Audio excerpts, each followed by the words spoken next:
I was going to follow John, so, and obviously there's a lot of thanks to that, and I give you did. So, good afternoon, ladies and gentlemen. On behalf of myself and my new wife, I'd like to thank you for coming, and what better way to spend your wedding day than people you love and care for. So, thanks to you all for coming.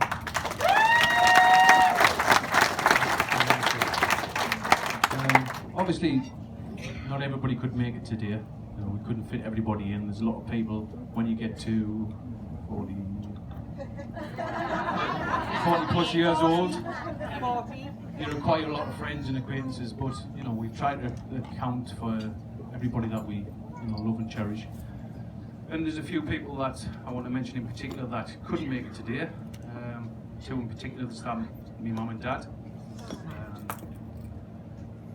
I knew it would be tough to talk about them because we only recently lost them. But I cannot stand here on my wedding day, our wedding day, not mention. Agree with you, mate. Yeah.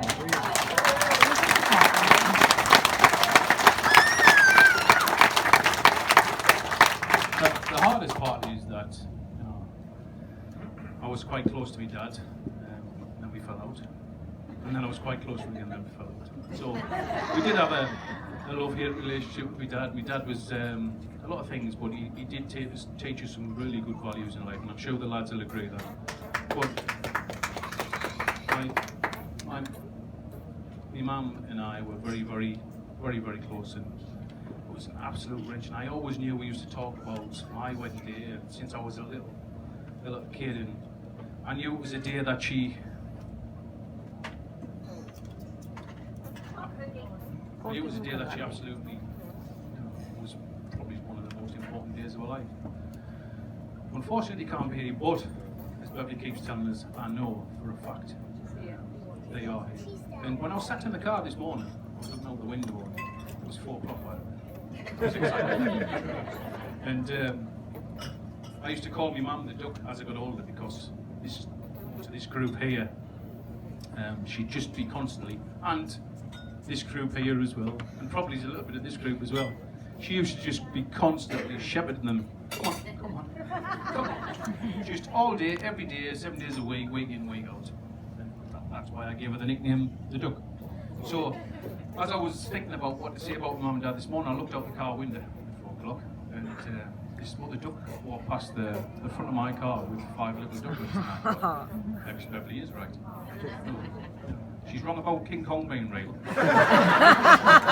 And, such things as 200-foot snakes and that,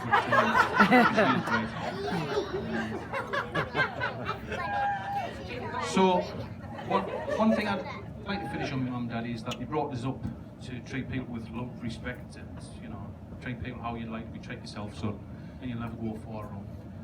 So with that being at the forefront of my mind, I'd like to turn to Beverly now and say that I really do, sweetheart.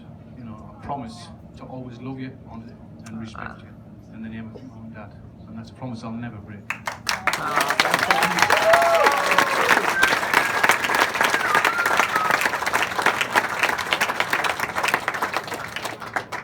So just one final part to that.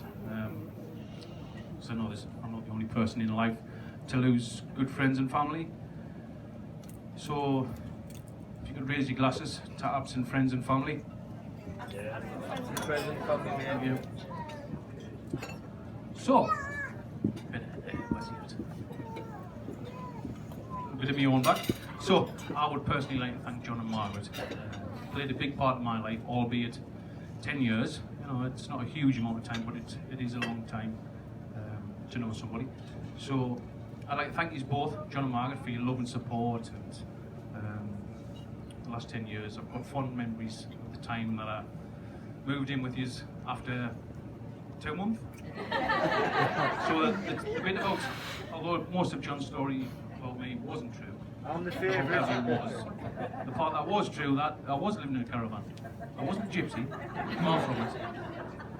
But I decided to make a change in my life, and I ended up living in my mum and dad's caravan for 2 or 3 months over winter.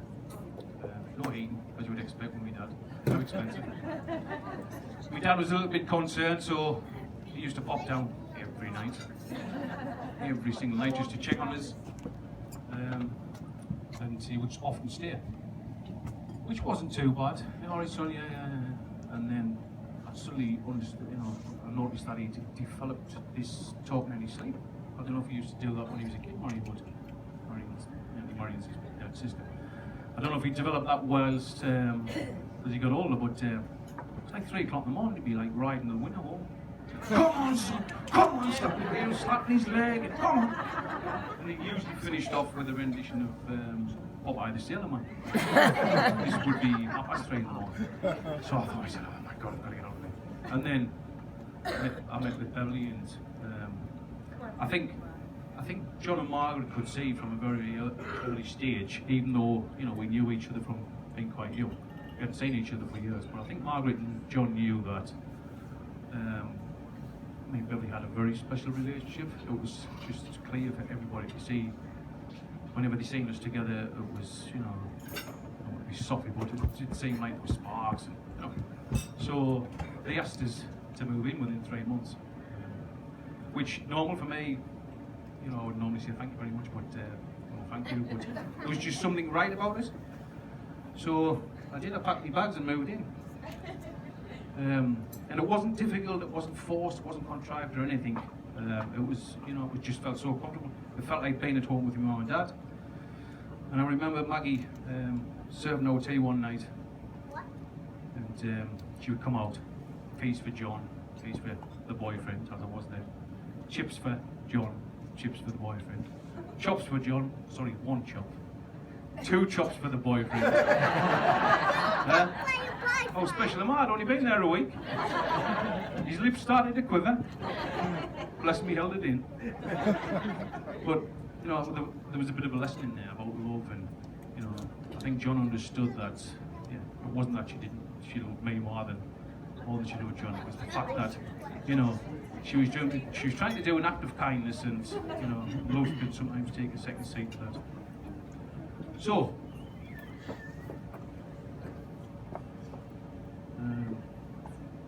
yeah, I honestly say this with my hand in my heart. I love John and Margaret with all my heart. Not that they suddenly become a surrogate to mum and dad. They always were a mum and dad towards us, and I appreciate that, but even more so now. I'm very lucky to have you as in-laws, but I call you the Smurfs.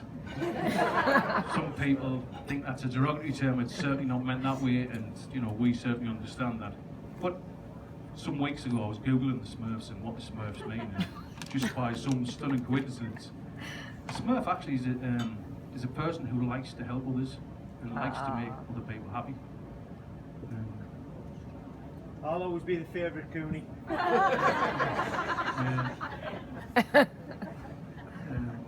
So, I'd like to thank you for the love and support, but also enabling me to obviously meet and marry Beverly, a wonderful, beautiful daughter. So I'd like you all please to raise a glass to Margaret and John. The Smurfs. So, you see that all right? Right. So now I'd like to, obviously it's my job to thank everybody, which I'm more than happy to do. So now I'd like to thank the bridesmaids, our beautiful, beautiful bridesmaids. I know it's quite typical at every wedding to, see a bridesmaids look beautiful, and I'm quite sure they do, but a lot of people came today and said, how stunning the group of bridesmaids are, all family, no ringers, we haven't just pulled people off the street, these are all family. And they've travelled from quite far away, some of them. Our Brooks came down from Carlisle, our women's came from Peterlee. That's the sunny side of Trinity John, by the way. So, without further ado, I'd just like to thank you girls for all the love and support you've given Beverly over the last few weeks. Well, yeah, I'd just like to thank you ladies, all of you. I know it's been a long run up to the wedding. Oh, thank you, sweet. So, I'd like to thank Beverly's sister, Jo. Can I get a Can you please come up as I call your name, girl? We've got a little small memento from me and Beverly to thank you for your efforts. That's it. Something to remember the day by. Yeah, I know.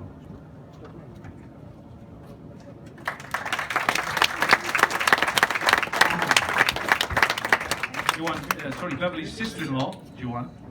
Another Joanne.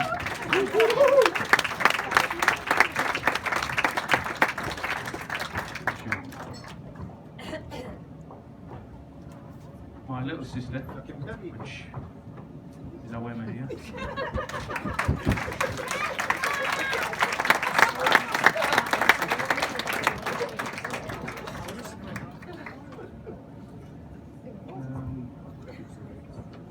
Sometimes made the mistake of forgetting my own daughter, and I didn't want to practice my speech earlier on, so without any further ado, the Captain Cooney CJ. She's on the right turn. She's totally awkward, by the way.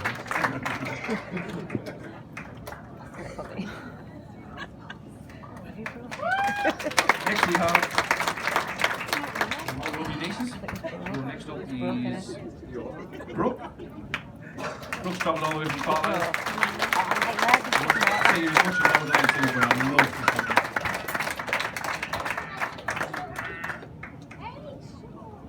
Beverly, everybody's forgetting to kiss you. Oh, this young lady isn't. Next we have Molly. There's our Molly at.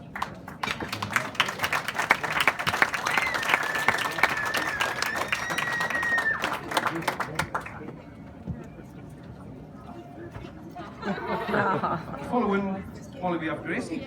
Molly and Gracie.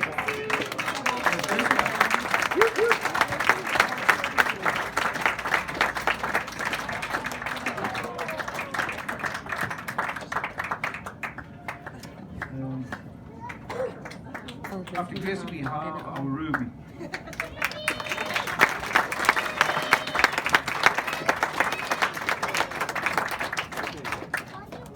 We're nearly there.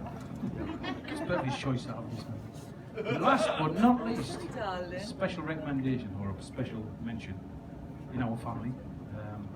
We have a European stick fighting champion, forget the official name, actual European champion, and nunchucks, official European champion, and she's going into World Championships later on in the year. Madison. Not right.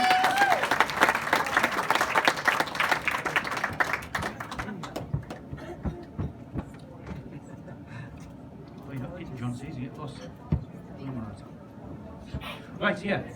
So next I'd like to thank my merry band of groomsmen. Never a dull moment. A great bunch of lads. Beverly's family, my family.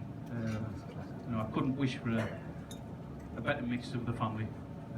Great bunch of lads, and not just supported us today and the last few weeks. Beverly's family and the rest of the groomsmen have supported both of us since we got together, so I really appreciate that, gents. And my family as well. So, I'd like to just take a moment to especially thank Nigel, Stephen, Jonathan, Darren, David, lovely Alfie. Yeah, well, my Ray-Ban's back in the morning, son. If you don't work, you don't need to know why. Oliver, Ethan, two little twins, two gorgeous little twins. And finally, the words I've got written down here, sons, the angelic Louis. But you just ripped the back of the chair off, so change that. So thanks, guys, I really appreciate it.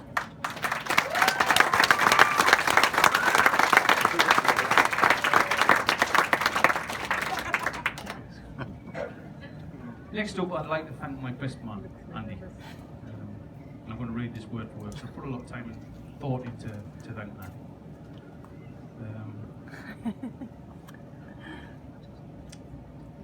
I just want to thank you, mate, for all the help and support that you've given both me and Beverly over the years. There are many funny stories that I could tell about me and Andy, but this is something that I really, say from the heart, and I'll tell you later about the funny stories anyway.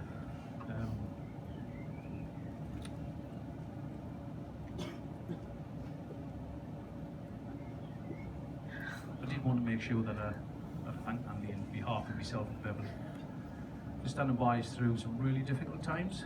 I had a lot of good friends through my life, some friends that I've had from school, still here, still good friends.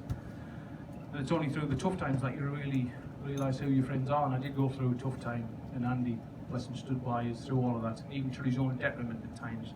So I have a lot of love and respect for you, Andy, my friend, and I mean that.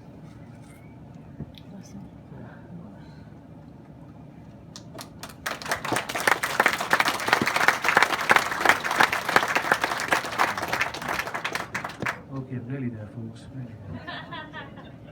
Got to thank everybody. As many of you know, events like this, and there's lots of people being married over the years and have kids marrying over the years. These events don't take, they don't just happen overnight. We've been planning this wedding for almost a year now, haven't we? So we've been planning this wedding for almost a year now. Beverly's been probably planning this wedding for most of her life. I think yeah, Beverly. I think this is the perfect day she always wanted, and I hope so. That's what you get. Bev's worked so hard to make this day special, not just for us two, but for everybody. She's gone into so much detail without none of what you say here would have been possible without Beverly. So to Bev and everybody else, Michelle and some of the other people, the bar staff and so on. Like, firstly, thank you on behalf of me and Beverly, and say, thank you for making our day a great day.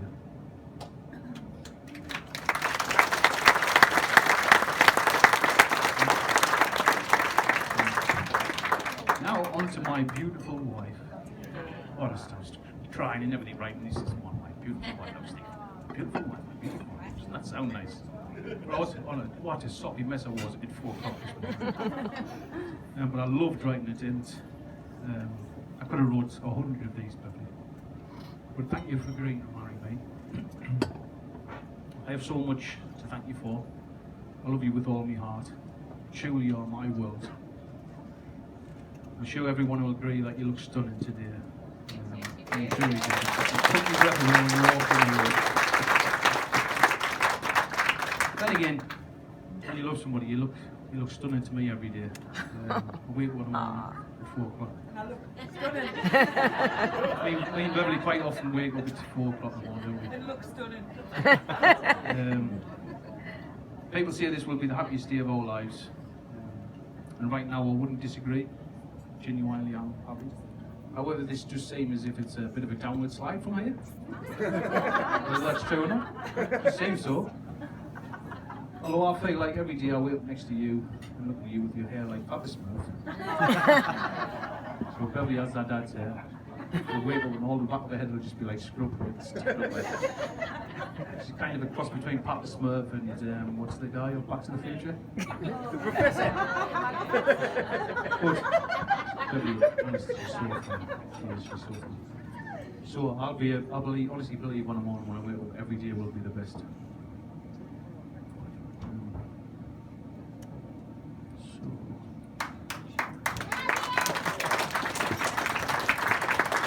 Right, last page, folks. Last page. So you're so loving and caring, and not just to me, but also to my daughter. Not just to me. It's not like you got the brakes on it, cooney.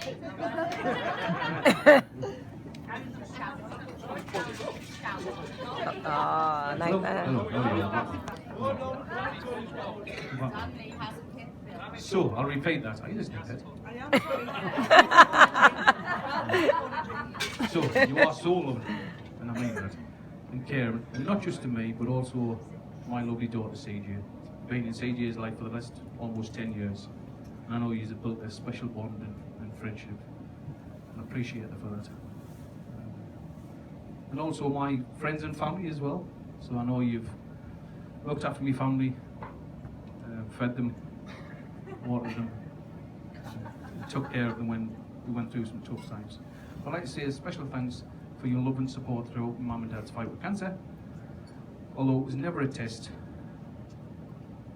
your love and support during this time just confirmed how lucky I am. Beverly, I love you so much. I look forward to spending the rest of our lives together. You were a beautiful, funny lady, smart, kind, caring, and a fantastic influence on my daughter. I'm so lucky to be able to call you my wife.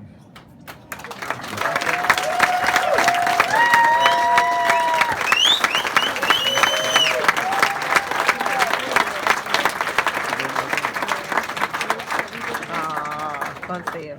Give him a cuddle, Andy. I've just got some flowers to get out, and I've got some stuff. Shout me up. Yes, Andy, you're not going to go looking, are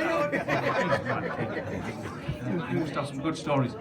So, Margaret, He didn't Margaret, shout you, did just as a token of our appreciation, can you please come up? Beverly and I have got some flowers for you.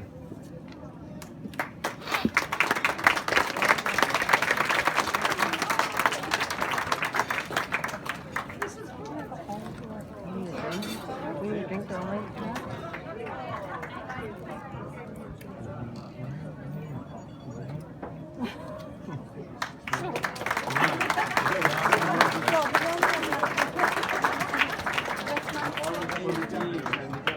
Got this on, just left it on the table. And I've got a gift for my beautiful wife as well. Okay. So, ladies and gentlemen, I'd like to welcome my best man. I know, yeah. Michelle, this will be great. Andy, please come on. Pretty out. Come on, Andy.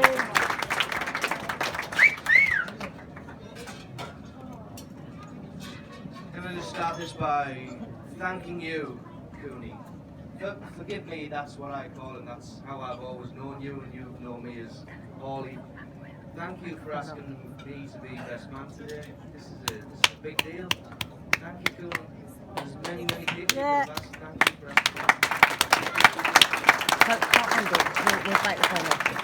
Secondly, this venue, inside now, this marquee, where you actually walk down the aisle, outside it is just class from start to finish. This is a fantastic venue. Well done, whoever decided to pick this venue. Well done. And well done to the staff and the people organisers. You throw that microphone up close. Thirdly, the bride, how fantastic you look, Beverly. And the bridesmaids, how wonderful you all look.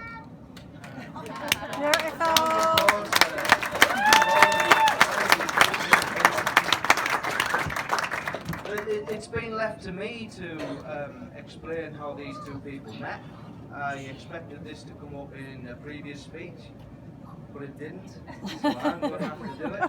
I'll start off by explaining how me and Cooney know each other. So I realise a lot of people don't know me and I don't know you. We are work colleagues, that's why this has been a difficult sort of best man speech to create, because I haven't got the nights out and the holidays and things that would generate those stories. What I have is working with this guy for 13 years at Caterpillar, and the reason why we're still friends now is because this is a genuine guy. If he says something, he means it. If he's got your back, genuinely got your back. This is a real guy. This is the kind of person that you want on your side in difficult times. It doesn't get any better than that.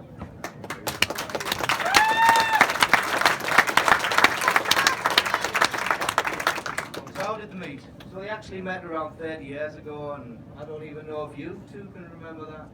Met a place called Black in Old Shot. Now I'm not from around there. One or two of you might remember that. Black and white? Black and white, okay. Thanks, help me out.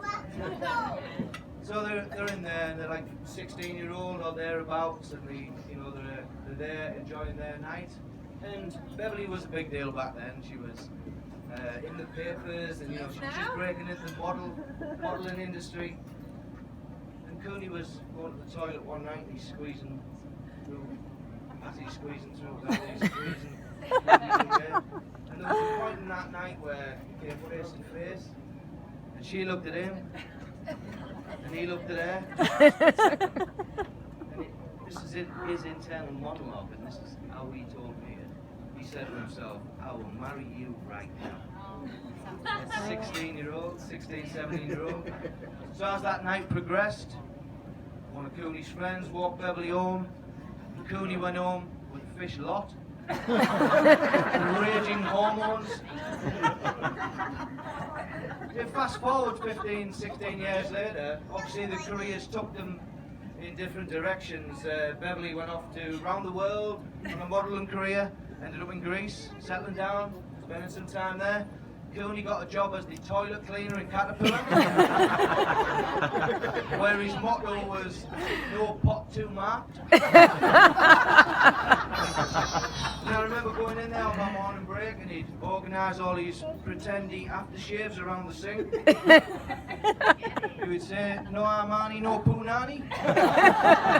And I would say, Cooney, I'm at work over here.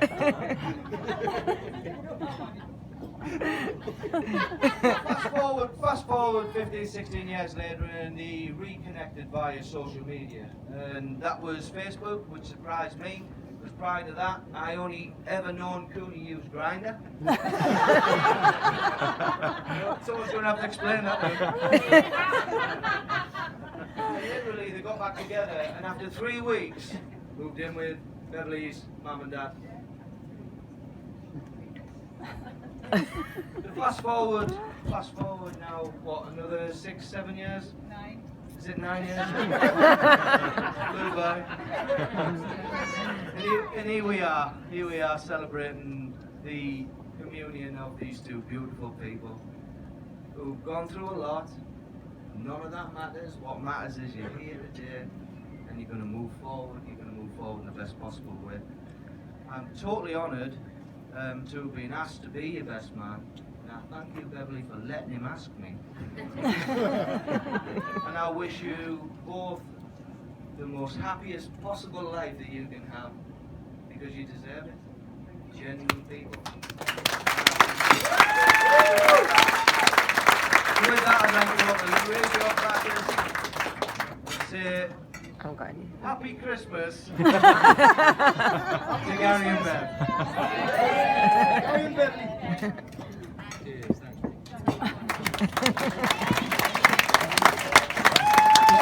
You didn't do English, Sean? Picture, did I? Oh, Andy. Got that. Oh, I didn't do English, Sean.